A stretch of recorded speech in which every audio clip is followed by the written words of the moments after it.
ఆదికాండము 32 ప్రభువు కోపపడిన యెడల నేను ఇంకొక్క మారే మాట్లాడేదను. చాలండి. సిలువే నా శరణ ఏనుగా. Thank you Jesus. Thank you Holy spirit.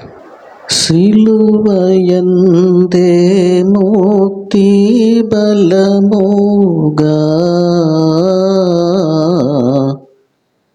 నీ సిలువే నా శరణ ఏనుగా. మా మంచి రక్షకుడా, మా పాలి దైవమా, ఆశ్రయదుర్గమా, రక్షణ శృంగమా, స్తోత్రము నాయన. ప్రభువా, నోటి మాంద్యం కలిగిన వాణ్ణి, మీ సిలువలో నన్ను మరుగు చేయండి నాయనా. మీ చేతుల్లో పాత్రగా నన్ను ఉంచండి. మీ నోటి బోరగా నన్ను వాడుకొనండి. ఇంకా రావలసిన వారు ఉన్నారు నాయన. బిడ్డలను త్వరపెట్టి నడిపించండి. అనారోగ్యముతో బిడ్డలు కొంతమంది బాధపడుచున్నారు తండ్రి. బిడ్డలను ఆదరించండి. నీ వాక్కు పంపి బాగు చేయండి. నీ వాక్కు పంపి మమ్మలను బాగు చేయండి నాయన. సహాయం చెయ్యండి, ఆదరించండి. నీ వాక్యము వినిన తోడ మా హృదయాలు మార్పు చెందేలాగా చెయ్యండి. ఆత్మ బలముతో నింపండి, పరిశుద్ధాత్మ శక్తితో నింపండి. మీరు మా మధ్య సంచరించండి నాయన. మేము తేజరిల్లునట్లుగా చేయండి. సాతానుకు మా మీద అధికారం లేకుండా చెయ్యండి.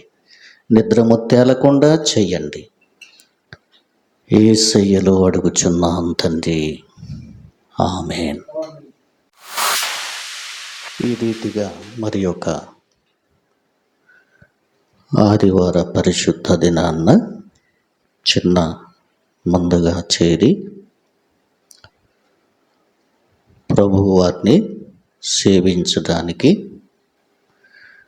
ప్రభువారిని ఆరాధించడానికి యేసునాయన మనకి చక్కటి తరుణం ఇచ్చినారు.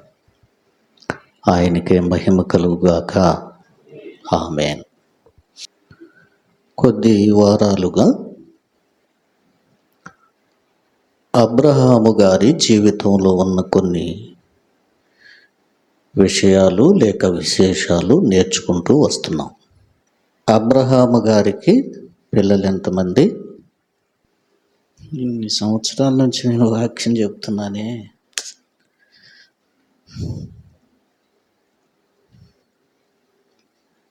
ఏంటమ్మా మరి ఏమి నేర్చుకుంటున్నారు?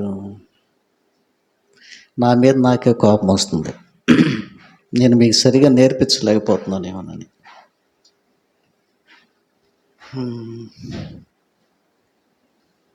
ప్రవీణ్ అబ్రహాము గారికి పిల్లలు ఎంతమందిరా?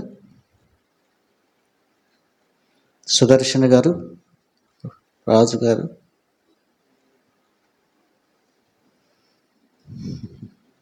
నేనేమన్నా చెప్పండి తెలిస్తే. దుర్గా ఎంతమంది పిల్లలు?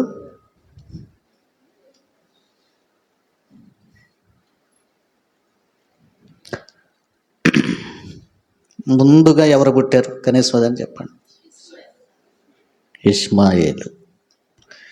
సుమారుగా ఇష్మాయేలు పుట్టిన 13 సంవత్సరాలకి ఇస్సాకు పుట్టాడు. మెయిన్ ఇది గుర్తుండాలి మీకు. ఓకే.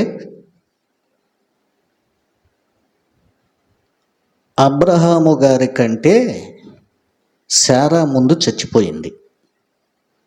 ఆయన మళ్ళీ పెళ్లి చేసుకున్నాడు. కెతూరా అనేటువంటి ఆమెని పెళ్లి చేసుకున్నాడు. ఆమెకి 10 మంది పిల్లలు పుట్టారు. ఇప్పుడు చెప్పండి ఎంతమంది పిల్లలు? అబ్రహాము కన్నటువంటి వాళ్ళు 12 మంది. విచిత్రంగా ఉంది కదా.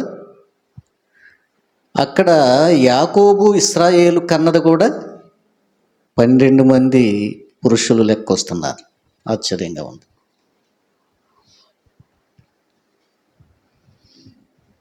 ఇప్పుడు చెప్పండి పద్మ గారు, అబ్రహాం గారి భార్య పేరేంటి? వీరి చిన్న ప్రశ్న వేసే, 1వ తరగతి వాళ్ళకి వేసే ప్రశ్న. మా రాజుగారు చెప్తాడు ఉండండి. రాఘవరాజు గారు మీరు చెప్పండి, మీకు వచ్చు. అబ్రహాం గారి భార్య పేరు చూసారా? రాజుగారు చెప్పాడు, శారా. అయితే శారాకి సంతానం లేదు కాబట్టి ముందుగా శారా తన ఇష్టం చొప్పున హాగరు అనేటువంటి తన దాసిని భార్యగా అబ్రహాముకు ఇచ్చింది. అందువలన శారమ్మ కంటే ముందుగానే హాగరు వలన ఇష్మాయేలు పుట్టాడు. కానీ పరిశుద్ధాత్మ దేవుడు పత్రికల్లో ఏం చెప్తాడంటే, ఇష్మాయేలు పుట్టినప్పటికీ కూడా వాగ్దాన పుత్రుడు ఇస్సాకే అని వ్రాయబడింది. కెతూరా వలన పిల్లలు పుట్టారు, వాళ్ళు కూడా కౌంటింగ్లో లేరు. నిజానికి అబ్రహాము బ్రతికుండగానే కెతూరాకు పుట్టిన 10 మందికి బహుమానాలు ఇచ్చి కొంత ఆస్తినిచ్చి పంపించేశాడు. దూరంగా వెళ్ళిపోండిరా బాబు, మీ బ్రతుకు మీరు బ్రతకండి అని. ఎందుకంటే మళ్ళీ వీళ్ళ మధ్య ఏదైనా కలహాలు వస్తాయేమోనని. ఎంత మంచి దేవుడవయ్యా, ఎంత మంచి దేవుడవయ్యా,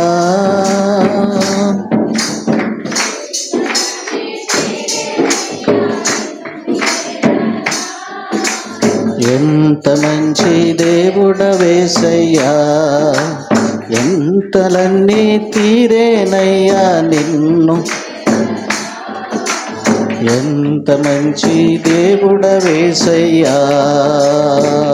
హల్లెలూయా. జిలాని, ఎవరు వారసులు మీరు? ముస్లిములంతా ఇష్మాయేలు వారసులు, క్రైస్తవులంతా ఇస్సాకు వారసులు. ముస్లిములు కానీ యూదులైనా క్రైస్తవులైనా ఆల్మోస్ట్ ఒక చెట్టుకు ఉన్న కొమ్మలు లాంటి వాళ్ళు. ఇస్లామిక్లో దేవుడు ఒక్కడే, మనం యెహోవా అంటాం, వాళ్ళు అల్లా అంటారు. ఇలాగే మనం భావించాలి. క్రీస్తును వాళ్ళు అంగీకరించరు, మనం అంగీకరిస్తాం. ఇది వాళ్ళకి మనకి ముఖ్యమైన ప్రధానమైన తేడా. యేసు వారిని గౌరవిస్తారు ముస్లింలు. ఆయన మంచి ప్రవక్త, ఆయన శక్తిమంతుడు, దేవుని దూత, దేవుని దగ్గర నుంచి వచ్చాడు, ఆయన దేవుని దాసుడు, ప్రవక్త అంటారు. మనం ఏమంటామంటే, లేదు, దేవుడే శరీరాన్ని ధరించుకుని వచ్చిన రూపమే ప్రభు అయిన యేసుక్రీస్తు అని క్రైస్తవ్యం అంటది. ఇప్పటికీ యూదులు కానీ ముస్లిములు కానీ యేసు ప్రభువుని ఎక్కువ మంది అంగీకరించరు.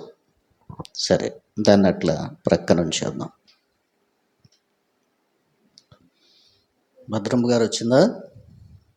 మంచి నిద్రపోతుంది అనుకుంటాను. రంజాన్ గారు, భద్రమ్మ గారు లేపండి. రాలేదా? ఆహా, సారీ, ప్రార్థన చేసుకుంటుందా? అయ్యయ్యో, ఎంత ప్రార్థన చేసుకున్నాను.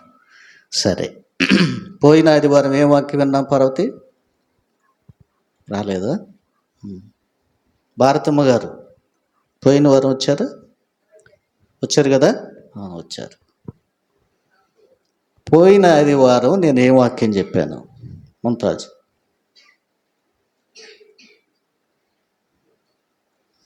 పోయిన ఆదివార దినాన్న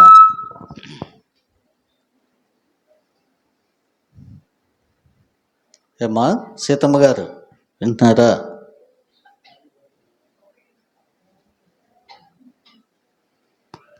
పోయిన ఆదివారం మీరు ఏమి ఆత్మీయ ఆహారం తిన్నారు?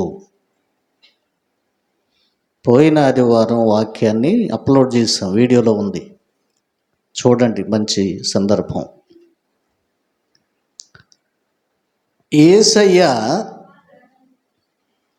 12 సంవత్సరాల మధ్యకాలం, 12 తర్వాత 30 సంవత్సరాల మధ్యకాలంలో యేసయ్య ఎక్కడ ఉన్నాడు, ఆయన చరిత్ర ఏంటి అన్న దాని గురించి మీకు చక్కటి విషయాలు వాక్యాధారాలతో మీకు చెప్పానండి. బహుశా ఇంతకు ముందు మీరు ఎప్పుడు వినని వాక్యం అది, ఖచ్చితంగా వినండి.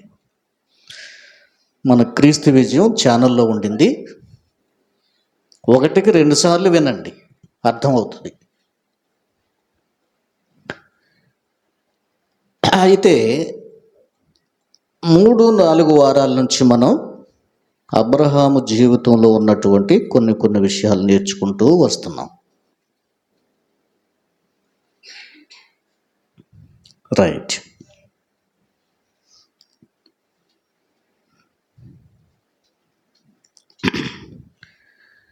నీతో గడిపే ప్రతి క్షణము ఆనంద బాష్పాలు ఆగవయ్యా, నీతో గడిపే ప్రతి క్షణము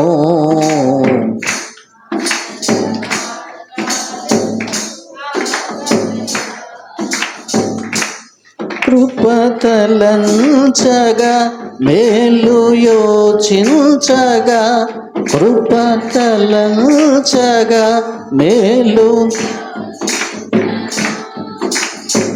నాగళమాగదు స్తుతించగా, నిన్ను కీర్తించగా.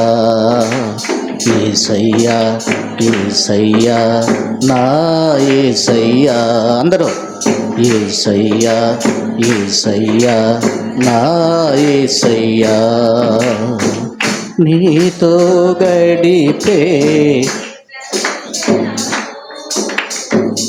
ఆనంద బాష్పాలు ఆగవయ్యా, నీతో గడిపే ప్రతి క్షణందరూ ఆనంద బాష్పాలు ఆగవయ్యా.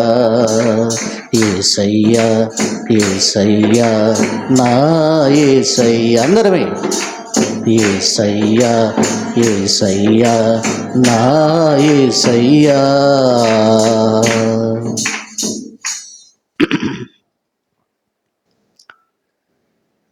ప్రియులారా, అబ్రహాము చాలా చక్కటి మంచి భక్తి విధేయతలు కలిగినటువంటి వాడు.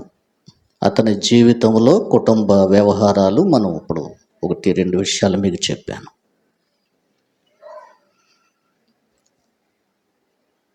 అయితే అబ్రహామును గూర్చిన ఒక సంగతి, కొన్ని వచనాలు ఈరోజు ప్రత్యేకంగా మనం చదువుకుంటూ వాటిని ధ్యానించాల్సి ఉంది. మత్తయి సువార్త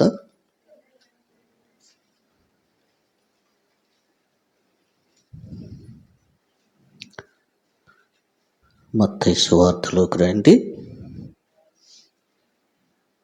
1వ అధ్యాయము 1వ మాటలు. అబ్రహాము కుమారుడగు దావీదు కుమారుడైన యేసుక్రీస్తు వంశావళి. ఇది ఎట్లా ఉంచండి, వాళ్ళ ఒకసారి మూలవాక్యంలోకి రండి.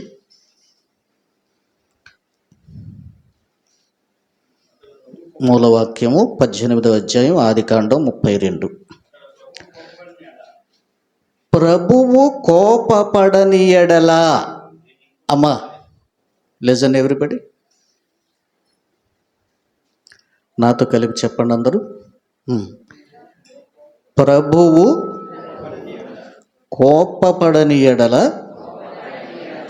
నేను ఇంకొక మారే మాటలాడేదను. అందరూ చెప్పారా? నన్ని గారు వినపడుతుందా? నా మాటలు వినపడుతున్నాయా? రైట్. శ్యామల, మీ అమ్మాయి, ఇంకొక అమ్మాయి ఝాన్సీ ముందు కూర్చో. సెకండ్ లేను మీ యవనస్తులు నేను చెప్పక్కర్లా, ఆటోమేటిక్గా రాగానే ఖాళీ ఉంటే వచ్చి కూర్చోండి. రైట్. అబ్రహాము జీవము కలిగిన దేవునితో సంభాషణ చేస్తున్నాడు. జాగ్రత్తగా వినండి, ఇది మన మూలవాక్యం. ఎక్కడ ఆయన సన్నిధికి వచ్చి, ఇప్పుడు సాధారణంగా మనం చర్చికి వచ్చామంటే ఆయన సన్నిధిలో ఉన్నాం అని మనం ఫీల్ అవుతాం, అంతే కదా? ఆయన సన్నిధి ఇక్కడ ఉంది అని నమ్ముతున్నాం. ఒక ప్రత్యేకమైన స్థలం. ఆ రోజు అబ్రహాము కూడా ఒక ప్రత్యేకమైన స్థలం ఏర్పాటు చేసుకున్నాడు. అక్కడే కాదండి, ఆదాము కూడా ఒక ప్రత్యేకమైన స్థలం ఏర్పాటు చేశాడు. అందుకనే వాళ్ళు ఆయన సన్నిధికి వెళ్ళి బలులు అర్పించేవారు. సరేవేనండి. దేవుని సన్నిధిలోకి వచ్చిన అబ్రహాము ప్రత్యేకముగా, అప్పుడు ఇంకెవరు లేరు, అక్కడ ఎవరున్నారు? అబ్రహాముతో సర్వశక్తుడైన దేవుడున్నాడు, ఇంకెవరు లేరు సన్నిధిలో. అబ్రహాముతో దేవుడు మాట్లాడుతున్నాడు, దేవునితో అబ్రహాము మాట్లాడుతున్నారు. వారిద్దరూ ఒకరితో ఒకరు సంభాషణ చేసుకుంటున్నారు. మలాకీ గ్రంథం 4వ అధ్యాయం తీసుకున్న వాళ్ళు చదవండి. 8 నాకు కావలసిన వాక్యం ఉంది అక్కడ. యెహోవా యందు భయభక్తులు కలిగిన వారు,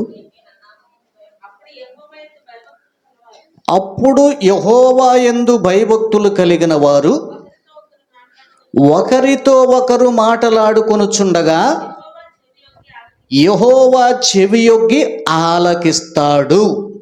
వినండి అమ్మాయి. జాన్ సైదా సిద్ధ ఉన్నా, కూర్చో. Deep SIT right. చక్కగా వాక్యం వినండి.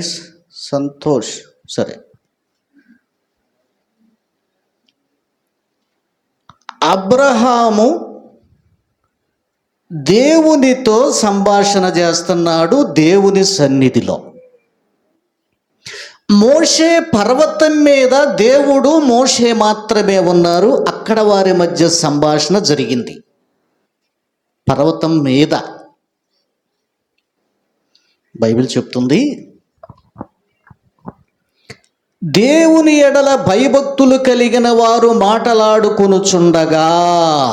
జాగ్రత్త, విశ్వాసులు చాలా జాగ్రత్తగా వినాలి, జాగ్రత్తగా మీ హృదయంలో ఈ మాటలు భద్రం చేసుకోవాలి.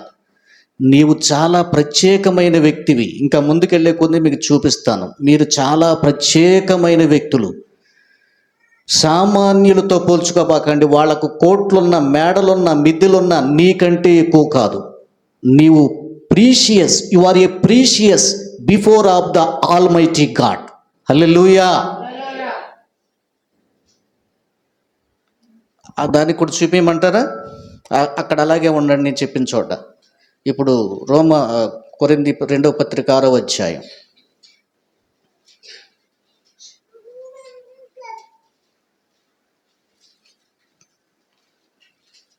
రెండవ పత్రిక 6వ అధ్యాయం. నేను మీకు దేవుడను, వారు నాకు ప్రజలు. ప్రత్యేకంగా ఉండండి.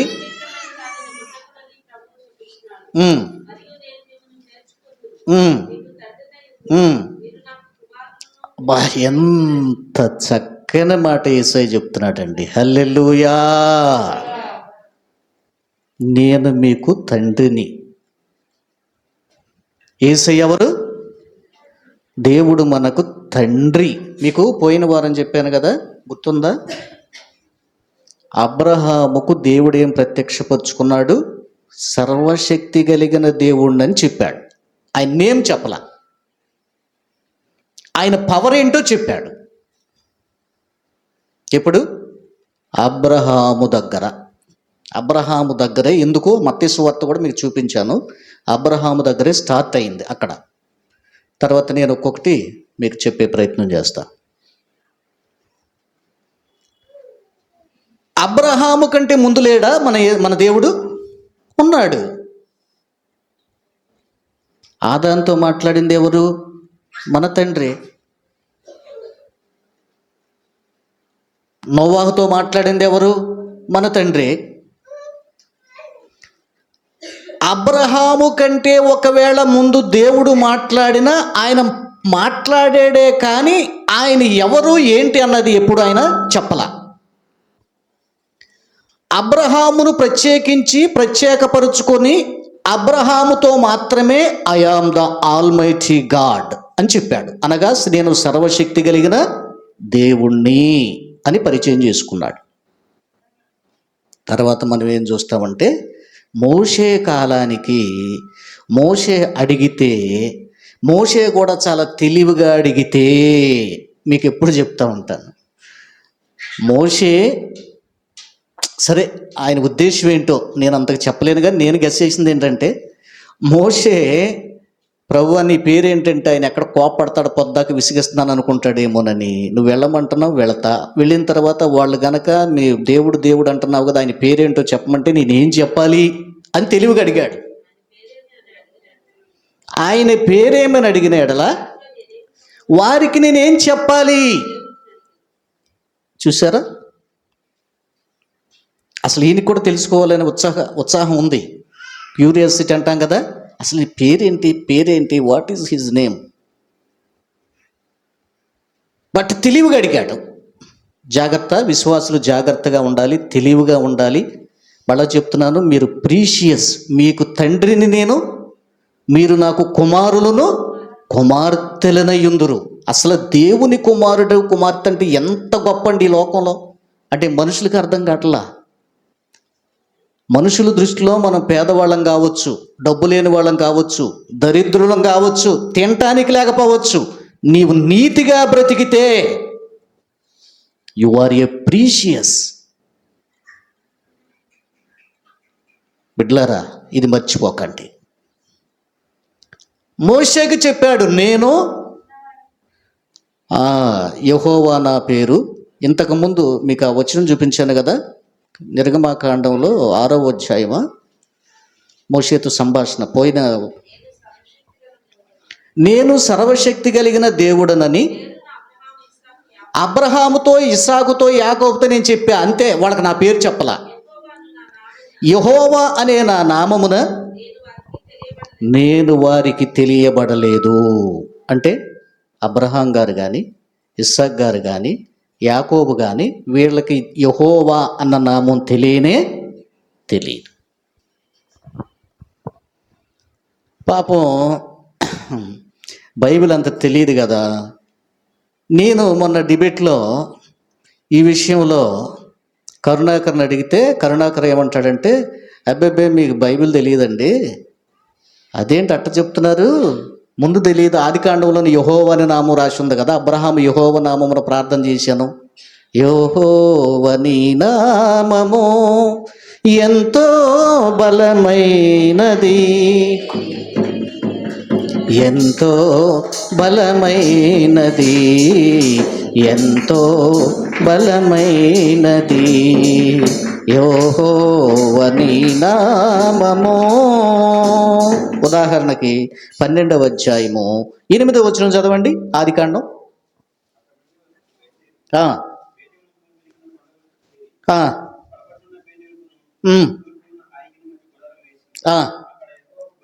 యెహోవాకు బలిపీఠము కట్టి యెహోవా నామమున అబ్రహాము ప్రార్థన చేశాడు. మరి ఇంకా అబ్రహాము నేను చెప్పలేదంటాడేంటి? మనసు పెట్టి ఒకసారి దీని గురించి ఆలోచించు. మోషేకి ఏం చెప్తున్నాడు నిర్గమకాండంలో? అసలు వాళ్ళకి యెహోవా దేవుడు అంటేనే తెలియదు, నేను సర్వశక్తి కలిగిన దేవుడిగా పరిచయం చేసుకున్నా అన్నాడు. మరి ఆదికాండంలో మనం ఏం చూస్తున్నాము?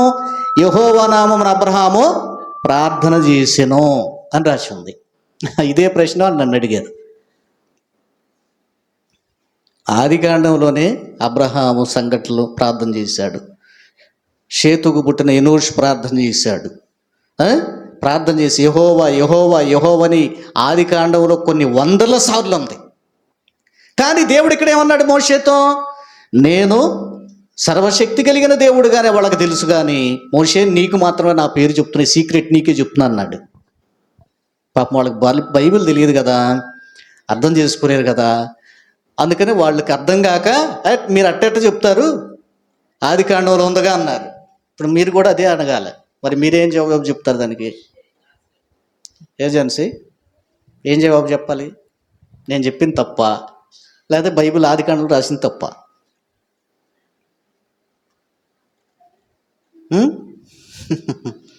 నేను చెప్పేది తప్పు కాదు, బైబిల్లో ఉన్నది తప్పు కాదు. జాగ్రత్త వినండి. ఆదికాండాన్ని, ఈ పంచకాండాలు ఎవరు రాశారు? మోషే గారు రాశాడు. మోషే గారికి యెహోవా నామం అన్నది పరిచయం ఉంది. అందుకని దేవుడు అనే కాన్సెప్ట్ ఆదికాండంలో ఎక్కడ వాడుకున్నా యెహోవా యెహోవా అని రాసుకుంటూ వచ్చాడు ఆయన, ఎందుకంటే ఆయనకి తెలుసు కాబట్టి. మీకు అర్థమైందా? అది అక్కడ లాజిక్. ఉదాహరణకి నోదు దేశం వెళ్ళి కయ్యను కాపురం ఉండెను అని ఉంది. ఏంటి బైబిల్ ఏముంది విజయ? నోదు దేశం వెళ్ళి కయ్యను కాపురం ఉండెను. అదేంటండి? ఆదాము హవ్వలు, ఫస్ట్ పుట్టింది ఎవరు? కయ్యనే. వీళ్ళు అక్కడ ఇంకో దేశం ఏంటి మరి? గురయ్య గారు వింటున్నారా? దీనికి లాజిక్ ఉంది, సేమ్ లాజిక్కే దీనికి కూడా వాడాలి. ఎట్లా? వాస్తవంగా ఆదాము హవ్వలే మొట్టమొదట భూమి మీద మనుషులు. మరి అక్కడ పక్కన దేశం అని ఎందుకు రాయబడింది? కయ్యను అక్కడికి వెళ్ళాడు, కాపురం ఉన్నాడు అని ఉంది కదా. అంటే మోషే కాలానికి అక్కడ నోదు దేశం అనేది ఉండింది.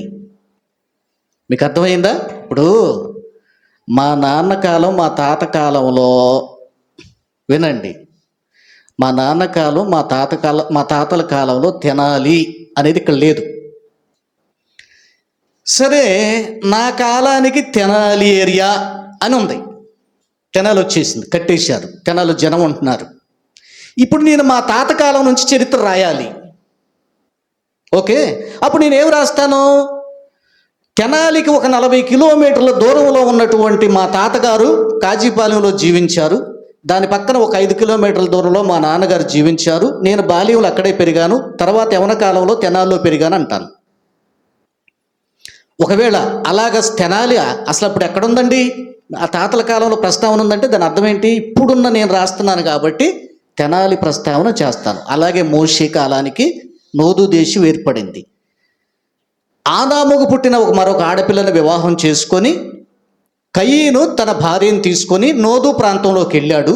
అక్కడ జనం వృద్ధి చెందారు, ఆయనకి పిల్లలు పుట్టారు, పెద్దవాళ్ళు అయ్యారు, ప్రజలు గుంపు అయ్యారు, గ్రామం అయ్యింది, టౌన్ అయ్యింది, చివరికి మోషే కాలానికి ఒక దేశం అయ్యింది. ఇది ఇక్కడ లాజిక్.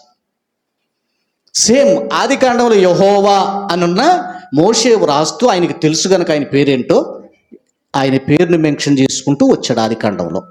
కనుక ఇది మనకేమి నేర్పిస్తుంది? దేవుడు చెప్పింది సత్యమే. అంతకుముందు అబ్రహానికి కానీ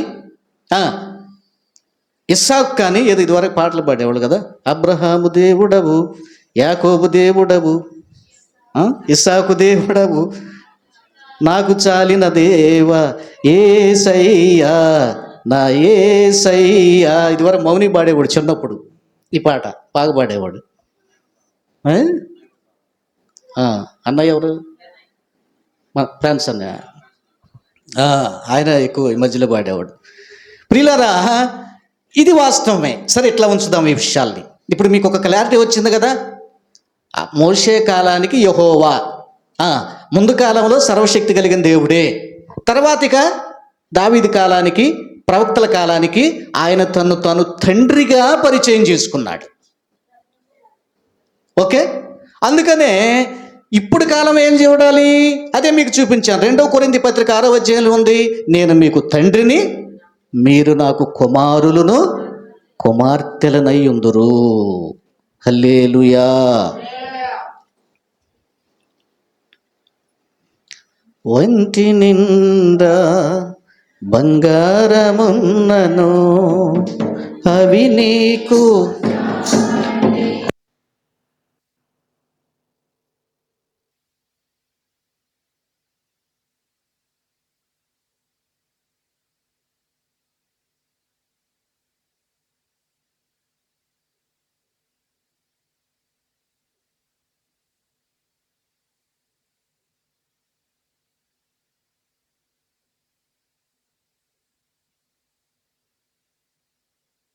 నీవే నాకు చాలును యేసు, నీవే నాకు చాలును యేసు, నీవే నాకు చాలును యేసు. అందరూ నోరు తెరవండి. నీవే నాకు చాలును,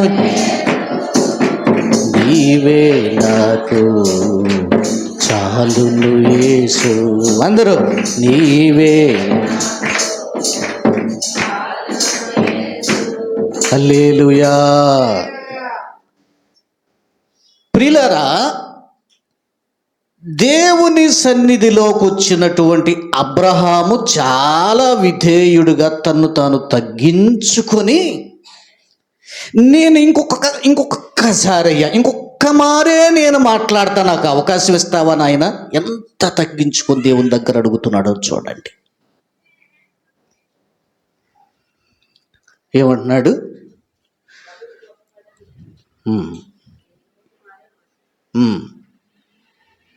నేను మీకు కన్ఫామ్ కోసం 18వ అధ్యాయము ఈ మాట చదవండి. ఇక్కడ నుంచి చదివితే మీకు విషయం అర్థమవుతుంది. 20వ వచనం చదవండి. యెహోవా సొదొమ గొమొర్రాలను గూర్చిన మొర గొప్పది గనుక, వాటి పాపము బహుభారమైనది గనుక, నేను దిగిపోయి నా యొద్దకు వచ్చిన మొర చొప్పునే వారు సంపూర్ణముగా చేసిరో లేదో చూసేదను. చేయని ఎడల నేను తెలుసుకొందునెను. ఆ తర్వాత ఆ మనుషులు అక్కడి నుండి తిరిగి సొదొమ వైపుకు వెళ్ళిరి. అబ్రహాము ఇంకా యెహోవా సన్నిధిని నిలుచుండెను. నేను ఇందా చెప్పాను కదా, అబ్రహాం ఎక్కడున్నాడు? యెహోవా సన్నిధిలో ఉన్నాడు.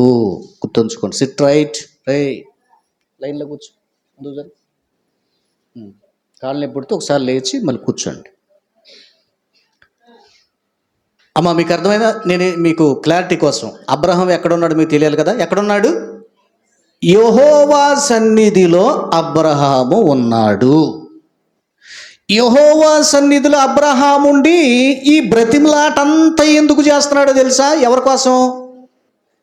తన కుమారుడు రక్త సంబంధి కోసం నశించిపోతాడేమో, దేవుని కోపం వెళుతుందంట, పట్టణాలు నాశనం అయిపోతాయి అంట. అయ్యో, లోతున్నాడు అక్కడ. అందుకని తండ్రి దగ్గర తన రక్త సంబంధి కోసం తెగించి దేవునితో మాట్లాడుతున్నాడు. ఇక్కడ ఏమి నీతి నేర్చుకోవాలి మనము కూడా మారు మనసు లేనటువంటి మన రక్త సంబంధుల కొరకు మనం కూడా ప్రభు దగ్గర విజ్ఞాపన చెయ్యాలి. వింటున్నారా? శుభాని ఏం చేయాలి? మారు మనసు పొందినటువంటి వాళ్ళ కోసం, తల్లి కోసం, తండ్రి కోసం, తమ్ముడు కోసం, అన్న కోసం, అక్క కోసం, చెల్లి కోసం, బంధువుల కోసం, అమ్మమ్మ కోసం, నాయనమ్మ కోసం మార్పు లేకపోతే, యేసయ్యా వాళ్ళని మార్చవా? యేసయ్యా వారిని మార్చవా? యేసయ్యా నా బంధువులనైనా, యేసయ్యా నిజంగా నీకు ప్రేమ ఉంటే ఈ భజన చెయ్యాలి. ఏ భజన చెయ్యాలి? యేసయ్యా, యేసయ్య, మన యేసయ్య భజన అనమాట. అయ్యా అయ్యా కాపాడయ్యా, భర్తను రక్షించయ్యా, భార్యను రక్షించయ్యా. చెయ్యి. విసుగు వచ్చేస్తే అబ్బే ఇది లేదండి, అయినా చెయ్యాలి. నేను ఈ మధ్య ఈ ఎక్స్పీరియన్స్ నేర్చుకున్నానండి. నాకు ఇంతకుముందు ఒక సరైన అవగాహన లేదు.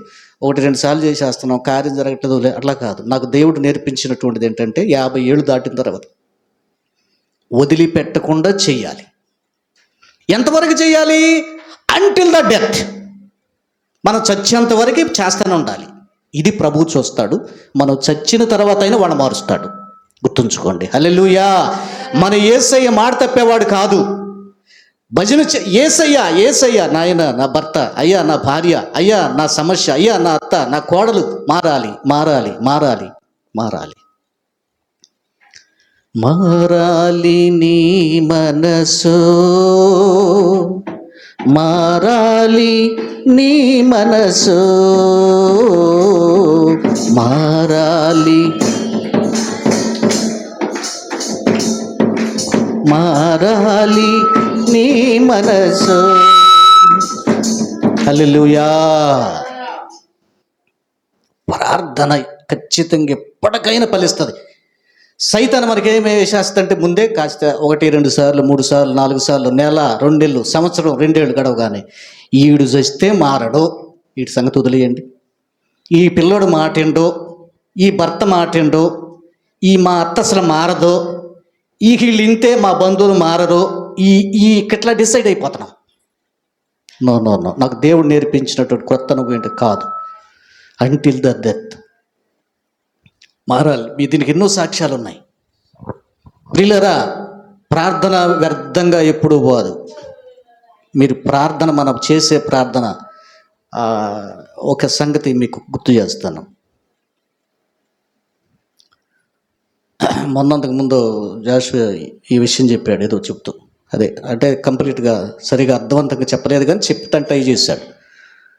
దైవజనుడు ఎక్కడో ఆఫ్రికా అడవుల్లో సువార్త ట్రైబల్ తెగకు అందించడానికి వెళ్ళి ఒక డేరా కట్టుకొని ఆ చుట్టూత ఆ డేరాల్లో నివసిస్తూ ట్రైబల్స్ మధ్య సువార్త పనిచేసి వస్తూ ఉండేవాడు. సాయంత్రానికి అక్కడ పడుకునేవాడు, మళ్ళీ వెళ్ళేవాడు. అలా చేస్తున్నటువంటి సమయంలో ఒకరోజు సడన్గా ఒక రాత్రి వేళ ఏనుగుల గుంపు డేరాన్ని చుట్టుముట్టినాయి అంట. వింటున్నారా? ఏంటమ్మాయి, పులులేనా నక్కల? మరింబి, లాస్ట్లో మరింబి కదా. ఏంటో కళ్ళజోడు పెట్టినా కనపట్ల. ముఖం అర్థం, మనిషి అర్థం అవుతుంది కానీ ముఖంలో పర్టికులర్గా ఈ ఎడం కన్ను మరి ఎక్కువగా ఉంది. రాజుగారు చుక్కలం వచ్చిందన్నారు, బట్ ఒక సంవత్సరం ఆగాలి, ఆగుతానని చెప్పాను. ఎడం కంట్లో కొంచెం మసగ్గా ఉంది. మామూలుగా రైట్. ఏం చెప్తున్నాను? ఏం గుంపు వచ్చిందిరా? నక్కల గుంపేనా? నక్కల గుంప. నిన్ను కొట్టానంటారా? వినపడుతుంది అన్నమాట. వినపడలే కదా, వాడు అర్థం కాదు. సరే, ఆడిని క్షమించవచ్చు, వాడి గబక్కన వినపడదులేండి పాపం. దేవుడు వాడి చెవులను ముట్టి స్వస్థపరచునుగాక. విశ్వాసంతో చెప్పండి. యేసయ్య ఎప్పటికైనా చేస్తాడు. గుర్తు, రాత్రి మీకేదో చెప్పానండి. రాత్రి వాక్యం ఏంటన్నది దాటి వెళ్ళిపోయామనుకుంటా కదా. ఏం చెప్పానయ్యా రాత్రి?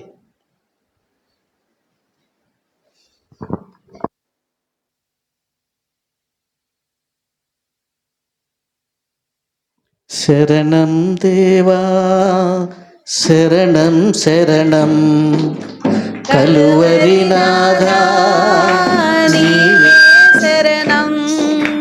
శరణం దేవా శరణం శరణం కలువరి నాథా నీవే శరణం. మార్పులేని ఓ మానవా, తీర్పు ఉందని మరువబోకుమా. మార్పులేని ఓ మానవా, తీర్పు ఉందని మరువబోకుమా. చాలు. దేవుని శరణుజొచ్చాలి. దావీదు దేవుని శరణుజొచ్చాడు. నాయన, యుద్ధం చేసేది నీవే, కాపాడేది నీవే. తర్వాత ఇంకొకటి ఏది ఇంపార్టెంట్ పాయింట్ చెప్పుకున్నామండి, అది దాటి చివరికి వచ్చిన తర్వాత సురక్తం ఇచ్చాడు. ఏదో ఇంకొకటి ఇంపార్టెంట్ వాడు చెప్పి ముగిచ్చాను. అదే అంశం మీద వెనక్కి జరుగుతుంది. ఎస్. దేవుడు ఆకాశమందు నీవు నాకుండగా ఈ లోకములో నాకు ఏది అక్కర్లేదయ్యా. ఇది కంఠస్థం చేసుకోండి, ఇది అనుభవించండి, ఎక్స్పీరియన్స్ చేయండి. రాత్రి అదే చెప్పాను, మనం పాడతాం కానీ అసలు మనం ఎక్స్పీరియన్స్ చెయ్యం, వింటాం కానీ ఎక్స్పీరియన్స్లోకి వచ్చేటప్పుడు అబ్బో అంటాం. సరే వినండి, మళ్ళీ వెనక్కి వచ్చేద్దాం. ఇక్కడ ఏం చెప్పుకుంటున్నాము? ఎస్, ఏనుగుల గుంపు ఆ దైవజనుని గుడారాన్ని చుట్టుముట్టినాయి. ఒక రాత్రి నిద్రపోతున్నాడు, అటు గీంకారాలు సౌండ్లిని బయటికి లేచి వచ్చాడు. వాకిట్లోకి వచ్చి ఆ డేరా గుడ్డ అట్లా తొలగించి కాస్త అట్లా బయటకు వచ్చి చూస్తే ఏనుగులు గుంపు అట్లా చుట్టూత ఆయనకు గుడారాన్ని చుట్టుముట్టినట్టుగా వచ్చి నిలబడ్డాయి. అవేమి లేదు. వాటికి కోపం వచ్చిందంటే డేరాని పీకి అవతల పడేస్తాయి. ఆయన తొండంతో పట్టుకొని కొట్టి చంపేస్తాయి, కాళ్ళతో తొక్కేస్తాయి. ఎందుకో ఉగ్రంగా ఉన్నాయి. సరే, ఆయన అట్లా ఏం చేయాలి ఆయనకు అర్థం కావట్లా. బయటికి వెళ్ళాలన్నా చుట్టుముట్టున్నాయి, లోపలికి వచ్చినా అవి దాడి చేస్తాయి, ముందుకొచ్చేస్తాయి. పారిపోదామని ట్రై చేసినా వాటిని దాటి వెళ్ళాలి అవతలకి. ఏం చేయాలి అర్థం కాల. ముందుకెళ్ళటానికి అసలు సాహసించలే ఆయన. సరే, కొంచెం అట్లా బయటకు వచ్చిన ఆయన గుంపు చూసి వెనక్కి ఇట్లా అడుగేస్తాడంట. ఇట్లా వెనక్కి అడుగేస్తుంటే టెంట్కి కట్టిన తాళ్ళు ఉంటాయి కదా, గుడారాలకి తాళ్ళు ఉంటాయి కదా, గుడారానికి తాళ్ళు కట్టిన తాడుకి ఈయన కాలు వెనక మడవెళ్ళి అట్లా తాడుకు తగిలిందంట. ఇట్లా తాడుకు తగలగానే లోపల ఈయన చిన్నగా అరమరలాగా పెట్టుకొని ప్లేట్లు గ్లాసులు తాగటానికి పెట్టుకున్నాడంట, కాస్త వంట సామాగ్రి చిన్నవి. ఈ తాడు ఎప్పుడైతే కాలు తగిలిందో గుడారం అంతా షేక్ ఇట్లా అంది, ఇట్లా వణికింది. వణకగానే ప్లేట్లు టప్ టప్ టప్ టప్ టప్ టప్ పడ్డాయి. టప్ టప్ టప్ టప్ అని ఎప్పుడైతే వస్తువులకి సౌండ్ వచ్చిందో ఏనుగులు పరారైపోయినాయి అంట. మీకు ఒక విషయం తెలుసా? ఏనుగుల్ని ఎదిరించాలంటే శబ్దం చెయ్యాలి. శబ్దానికి అవి భయపడి వెళ్ళిపోతాయి అంట. ఇంకంతకు మించి వాటిని పో అంటే వెళ్ళవు, మనల్ని ఇసిరి కొడతాయి మనల్ని. అసలు ఈయనకి తెలియదు, ఆ టెక్నిక్ తెలియదు. సరే, ఈయనకి ఆశ్చర్యం వేసింది. తర్వాత వాళ్ళు అడిగితే అక్కడ వాళ్ళు చెప్పారనమాట, ఇట్లా జరిగిందంటే అమ్మో అట్లా వస్తే శబ్దమే వాటికి కొట్టాలి, డ్రమ్ సౌండ్ కానీ బేషన్ల సౌండ్ కానీ గిన్నెల సౌండ్ కానీ చేస్తే ఏనుగులు పారిపోతాయి అంట. దేవుని స్తోత్రం చెప్పండి, హల్లెలూయా. ఏం చేస్తాయి ఈయనకి తెలుసా? ఈయనకి అప్పటికి తెలియదు. సరే, ఈ సంఘటన జరిగింది. ఆయన మిషనరీ వర్క్ చేసుకొని తిరిగి కొంతకాలం అయిన తర్వాత మామూలుగా తన టౌన్కి వచ్చేసాడు. టౌన్కి వచ్చిన తర్వాత ఈయన సాక్ష్యం చెప్తున్నాడు చర్చిలో. ఏం సాక్ష్యం చెప్తున్నాడు? నా ఎక్స్పీరియన్స్ ఇలా జరిగింది, అక్కడ ఇంతమందికి నేను సువార్త ప్రకటించాను, అక్కడ ఇంతమంది బాప్తీసం పొందారు. అయితే ఒకరోజు ఒక ఆశ్చర్యమైన సంఘటన జరిగింది. ఏంటంటే ఆ రోజున ఏనుగుల గుంపు నన్ను చుట్టుముట్టినాయి. ఇక నాకు ఆఖరి రోజు అనుకున్నాను, భయంతో హడలెత్తిపోయాను. సడన్గా నా కాలు తగిలి వస్తువులు పడితే అవి పారిపోయినాయి. దేవుడు ఆ రీతిగా నన్ను రక్షించాడు అని చెప్పి ముగించాడంట. జాగ్రత్తగా వినండి. ఆ సభలో కూర్చున్నటువంటి ఒక తల్లి సాక్ష్యమైంది. విన్న తర్వాత మీటింగ్ అయిన తర్వాత, సహోదరుడా ఈరోజు రాత్రికి మా ఇంటికి డిన్నర్కి రండి అని పిలిచింది. సరే అమ్మా అని చెప్పాడు. డిన్నర్కి వెళ్ళాడు. డిన్నర్కి వెళ్ళినప్పుడు ఆమె ఒక సాక్ష్యం చెప్పింది ఈయన గురించి. ఏం చెప్పిందంటే, బ్రదర్ మీరు ఏ డేట్లో ఈ సంఘటన జరిగిందో గుర్తుందా? నాకు బాగా గుర్తుంది సిస్టర్, ఫలానా మాసం ఫలానా డేటు, సుమారుగా టైము అర్ధరాత్రి 11-12 గంటల టైము, 11-12 గంటల టైం సుమారుగా అని చెప్పాడు. ఆ తల్లి ఏం చెప్పిందంటే, ఖచ్చితంగా అదే డేటున అదే సమయంలో నేను కిటికీ అద్దాలు తుడుస్తున్నాను. ఇంట్లో పని అయిపోయింది, బాగా బూజు పెట్టినట్టుగా అనిపించి నాకు ఎందుకో క్లీన్ చేద్దాం అనిపించి కిటికీ అద్దాలు తుడుస్తున్నా. కిటికీ అద్దాలు తుడుస్తూ ఉంటే దేవుని ఆత్మ నన్ను ప్రేరేపించింది. ఏమని ప్రేరేపిస్తూ ఉంది? ఇతని పేరు ఏదో ఉందని నేను మర్చిపోయాను, మిషనరీ పేరు. అతని కోసం ప్రార్థన చేయి, అతని కోసం ప్రార్థన చేయి, ప్రార్థన చెయ్యాలి అని ఒక ప్రేరేపణ వస్తుందంట. ఇంకా ఆమె కిటికీలు తుడవటం పక్కన పెట్టి వెళ్ళిపోయి మోకరించి ప్రార్థన చేస్తుంది. ఖచ్చితంగా నేను 11-12 గంటల మధ్య నీ కోసం నేను ప్రార్థన చేస్తున్నాను అని చెప్పింది ఆమె. అప్పుడు ఆ సేవకుని ఆయనకు అర్థమైంది ఏంటంటే, ఓకే, సేమ్ సమయంలో సేమ్ సిచ్యువేషన్లో ఆమె ప్రార్థన దేవుడు ఆలకించి ఆ ప్రార్థన ద్వారా దేవుడు ఇక్కడ ఈ కార్యాన్ని జరిగించాడు అని ఆయనకు అర్థమయ్యింది. తర్వాత మళ్ళీ సాక్ష్యం చెప్పాడు ఆ గురించి కూడా. మీకు అర్థమైందా? ప్రార్థన ఎప్పుడు చేసినా అది వ్యర్థంగా పోదు. ప్రార్థన చేయటం నేర్చుకోవాలా, ప్రార్థన చేయాలి. దేవుని సేవకుని తెలియకుండా ఎట్లా మేలు చేసిందో మీకు అర్థమైందా? ఇది కనెక్షన్. రైట్, హల్లెలూయా. రైట్. అబ్రహాము తన్ను తాను తగ్గించుకొని దేవుని సన్నిధిలోకి వచ్చి, అయ్యా నేను ఇంకొక్కసారి, అయ్యా యేసయ్యా, నాయన, తండ్రి, డాడీ, అయ్యా సర్వశక్తుడా, ఇంకొక్కసారి మాట్లాడవచ్చా? Yes, Abraham. మీకు దీనికి పూర్తి భిన్నంగా ఇంకొక మాట చూపిస్తా.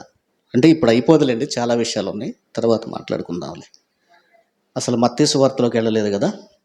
సరే, ప్రియులారా, యోన పూర్తిగా రివర్స్లో ఉన్నాడు. ఈ రెండు మనం కంపేర్ చేయకుండా ముందుకెళ్ళలేం ఈ సంఘటనలో. అందరూ వింటున్నారా? అబ్రహాం ఏమంటున్నాడు, ఎంత తగ్గించుకుంటాడో తెలుసు అబ్రహాము. ఏమండి, ఒకసారి 18వ అధ్యాయంలోకి వచ్చి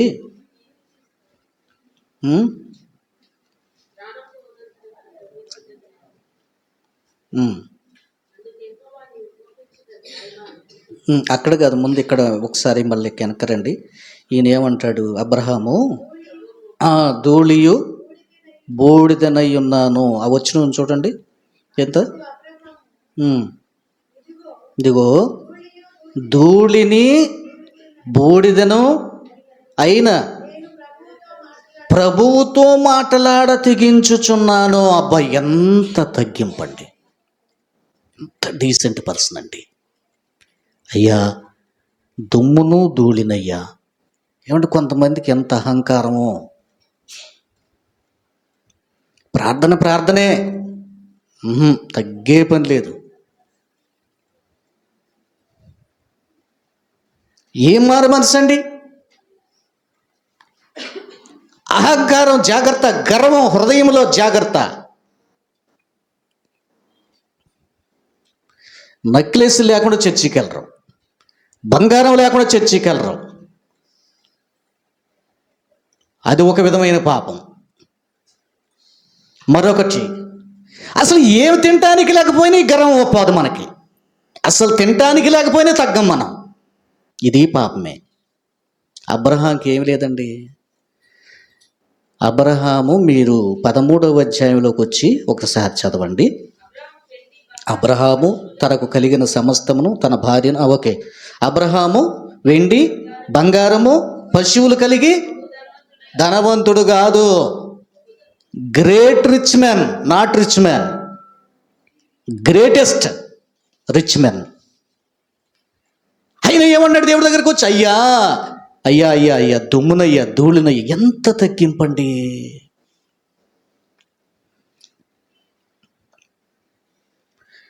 జాగ్రత్త. నీ జీవితం, ఆత్మీయ జీవితం ఎలాగుంది? తగ్గింపుందా? అబ్రహాం ఎంత భక్తి, అసలు ఆయన దగ్గర మనం ఎన్ని నేర్చుకోవాలండి. ఎంత అబ్రహాం జీవితాన్ని బట్టి మనం ఎంత నేర్చుకోవాలండి. ధనవంతుడయ్యుండి, ఏమండి, మన యేసయ్య కూడా ధనవంతుడయ్యుండి నీ నిమిత్తము నా నిమిత్తము దరిద్రుడాయను అని బైబిల్లో ఉంది. అవునా? యేసు ఆయన ఎవరు? ఉన్నోడా లేనోడా? మెర్సి ఉన్నవాడా లేనోడా? యేసయ్య.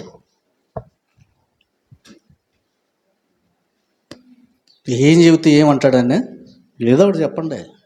చెప్పాడు కదా యేసయ్య మోషే దగ్గర, నేను ఉన్నవాడిని అని చెప్పాడు. లేనోడని చెప్పాడా? నేను ఉన్నవాడిని. యేసయ్య దేవుడు ఎవరు? ఉన్నాడు. ఆయనకంటే మించిన ధనవంతుడు ఉన్నాడా? లేడు.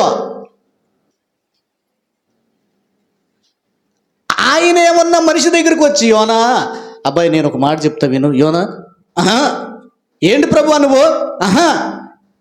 నేను ఒక మాట చెప్తా వినవయ్యా యోనా.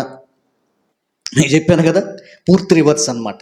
ఇక్కడ అబ్రహాము, నాయనా నేను ఏ పాటి వాడిని అయ్యా, నేను దుమ్ము ధూళి వంటి వాడిని అయ్యా.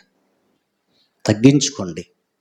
యేసు ప్రభువు వారు చెప్పారు, తను తాను తగ్గించుకునేవాడు హెచ్చించబడతాడు, తను తాను హెచ్చించుకునేవాడు తగ్గించబడతాడు. గర్వాన్ని విడిచిపెట్టండి. నాశనమునకు ముందు గర్వము నడిచిద్దంట. పడిపోవుటకు ముందు అహంకారమైన మనసు నడుచుద్దంట. జాగ్రత్త. అమ్మో, అసలు ఎంటనే మనం భయపడాలి. అమ్మో వద్దు, మనకొద్దు. అహంకారం మనకొద్దు, గర్వం మనకొద్దు. యేసయ్య ఉంటే చాలు. చాలునయా చాలునయా నీ కృప నాకు చాలునయా, ప్రేమామయుడివై ప్రేమించావు, కరుణామయుడివై కరుణించావు, తల్లిలా లాలించి తండ్రిలా ప్రేమా నీ కృప చాలు, ప్రేమ కరుణ నీ కృప చాలు, చాలునయా చాలునయా నీ కృప నాకు చాలునయ్యా. హల్లెలూయా. మనకి యేసయ్య ఉంటే చాలమ్మా, అది చాలు. మనకి ఏమి లేకపోయినా పర్వాలా.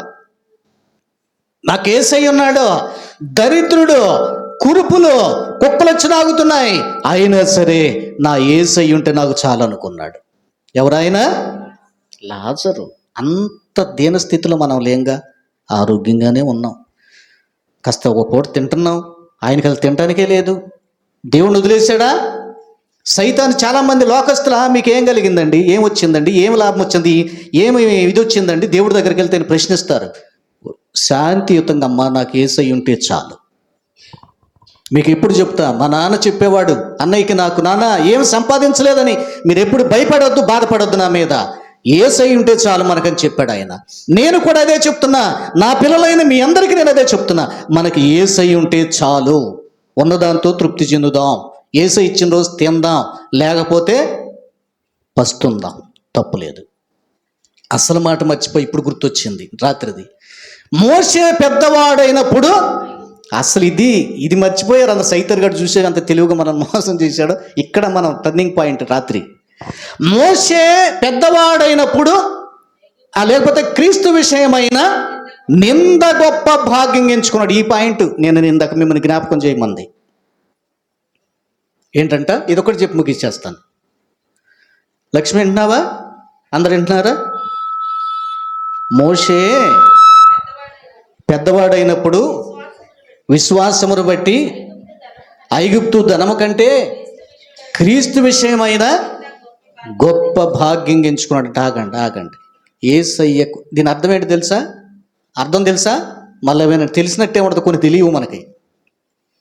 క్రీస్తు విషయమైన నింద గొప్ప భాగ్యం ఎంచుకున్నాడంటే యేసయ్య కోసం ఏదో ఎవరైనా తిడితే అది నాకు భాగ్యం. రాత్రిదే చెప్పాను మీకు చివరిలో. యేసయ్య ఎవరైనా తిడుతున్నారా? ఓర్చుకోండి. యేసయ్య కోసం తిడుతున్నారా? సంతోషించండి. యేసయ్య చెప్పిన మాట అదే కదా. మత్తయి సువార్త 5వ అధ్యాయం 11వ వచనం. దుర్గా చదువు.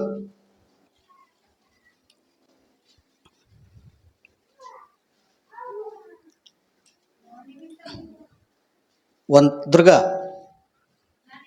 నా నిమిత్తము జనులు మిమ్మును నిందించి హింసించి మీ మీద అబద్ధములు చెప్పినప్పుడు, చెడ్డ మాటలు దూషించినప్పుడు మీరు ధన్యులు, సంతోషించి ఆనందించండి.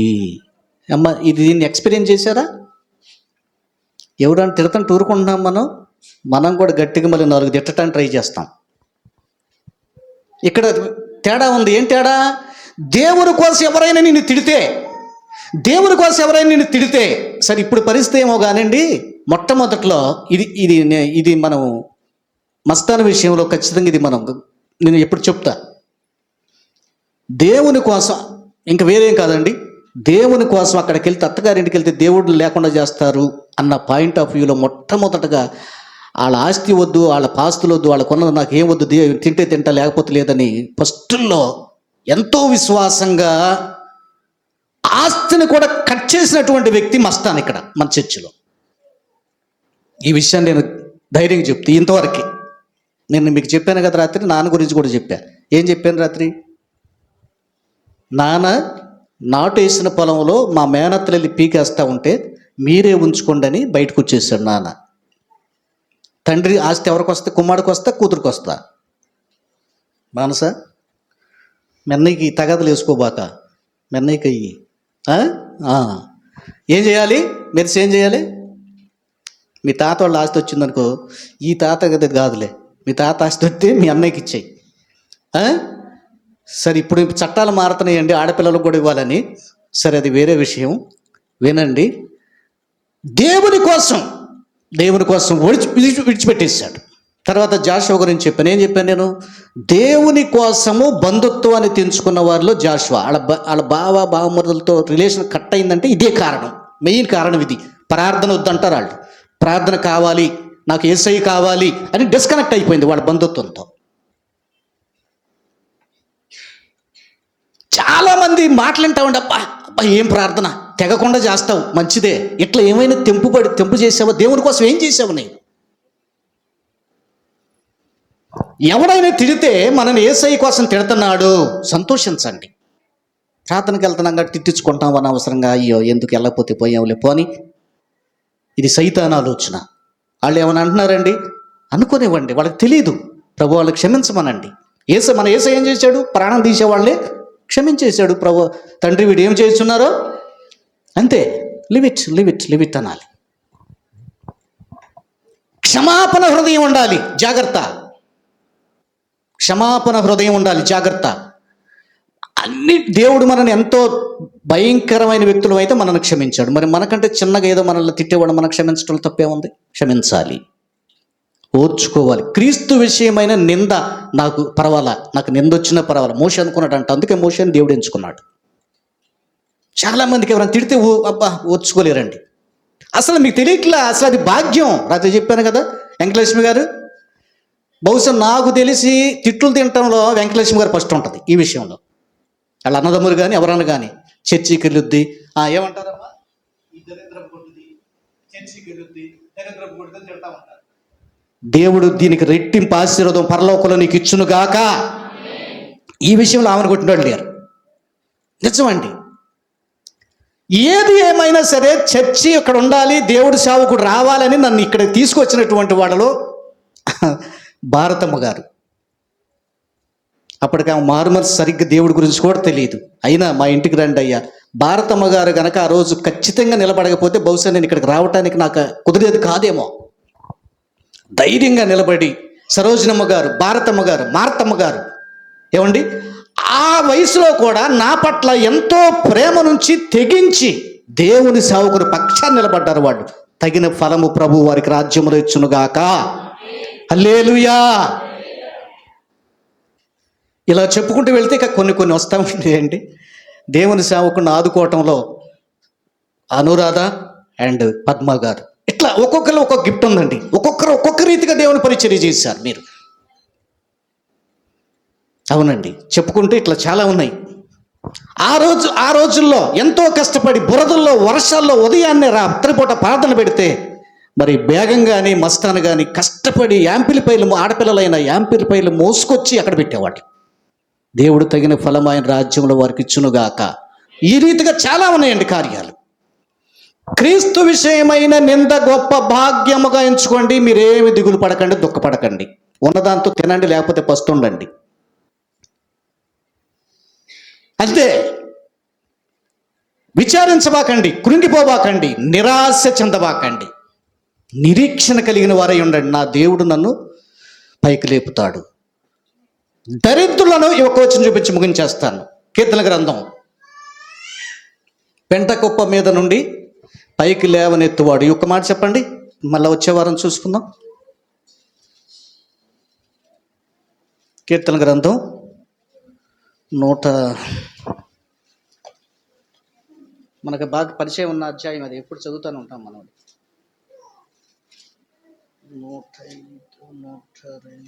102 ఇది ఇక్కడ ఇంకోటి ఉందనుకుంటాను. దరిద్ర కాదు, మనం ఎప్పుడు చదువుతాం ఆ కీర్తన. ఇది 102లో ఉంది. నా దిక్కులేని దరిద్రుల ప్రార్థన నిరాకరింపగా వారు ఆలకిస్తాడు. ఇది వేరు, మనం ఎప్పుడు చదువుతాము అది ఆ కీర్తన కూడా. ఒక్క నిమిషం ఉండండి. ఆ మాట 113. ఎస్, ఎప్పుడు ఈ అధ్యాయం బాగా చదువుతుంటాం కదా మనం. ఇదివరకు ఏముంది?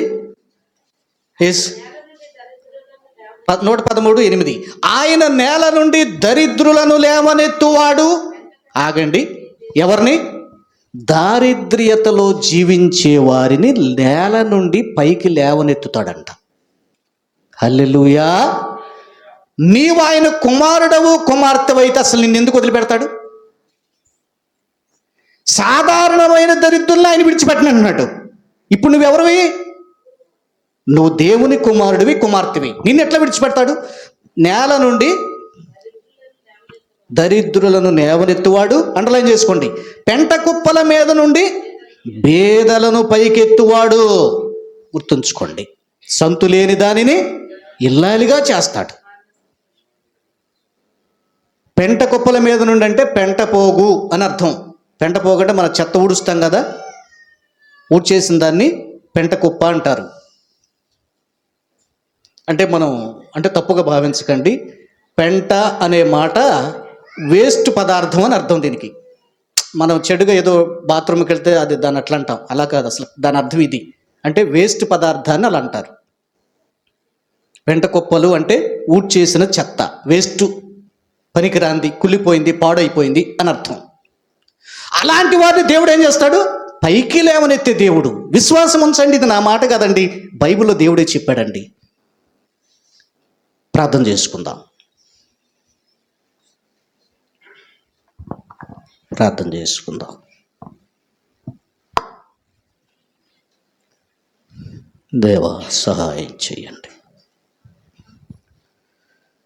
నాతో నీవో మాట్లాడినచో నీ బ్రతికెదను ప్రభో. నాయన సహాయం చేయండి. దేవా మమ్మల్ని ఆదరించండి, ఆదరించు నాయన. నీవే దిక్కు నాయన. అబ్రహాం ఎంత తగ్గించుకున్నాడు నాయన, అబ్రహాం ఎంత తగ్గించుకున్నాడు నాయన. నాయన ఆ మంచి భక్తుని మేము ధ్యానిస్తున్నాం నాయన. దుమ్ము ధూళి వంటి వాడిని అయ్యా, అయ్యా దుమ్ము ధూళి వంటి వాడు అంటున్నాడు. ప్రార్థన చేసుకుందాం. సహాయం చేయండి, సహాయం చేయండి. ఓ దేవా సహాయం చేయండి. రంగమ్మ ప్రార్థన చేయి.